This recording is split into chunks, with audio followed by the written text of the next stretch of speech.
irmão. Tá ruim,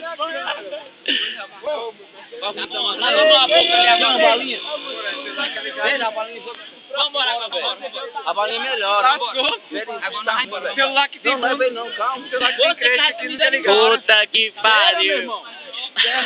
Para, moço, para de gracinha, porra. Aê, filho. Vamos mandar um papo aqui pra esse moleque. Não consegue beber, bebe remédio. Tá ligado? Bota o bag. Bebe remédio. Não consegue beber, bebe remédio. O celular não quer ligar, velho. Não quer ligar não. Sei lá, filha da puta. Vambora, moço. Ai. Não, agora, puta que pariu, vai estar bom de agora, velho. Não, mas o bicho tava brincando de bolinho. Não acredito. Dá mais pinga pra ele que é melhor. Eu vou malhar. Acorda, vagabundo. Vai, Vou vagabundo. levar o moleque pra casa. Vou Vou levar o moleque pra casa. Ô, velho, tem que arrumar um táxi, sei lá. Pega alguma coisa e chama alguma coisa. Eu falei, vai te vai vir buscar ele aqui, mas o celular não... Meu celular, velho, meu celular tem crédito. Pega meu chip. Ô, Ju! Eita.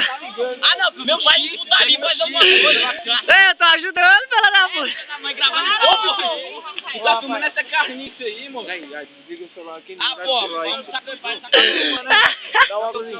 Sai lá, não deixa comigo não. Pegou a pulseira, sai fora. Me filma aqui, então.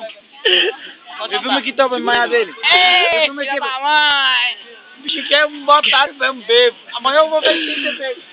Ei, Pedro. Ô, cai não, filha da... Ô, logo esse lixo. Claro! Já desmaiou. Levanta a mão, pô. Ô, Flávio! Vai, Fala, Ronaldo. Dá a corda, caralho! Ronaldo. Acorda! Bora. Respira! Fica em pé! Tá vendo isso? Não, tá ali, fica em pé. Vai dar um banho, tirar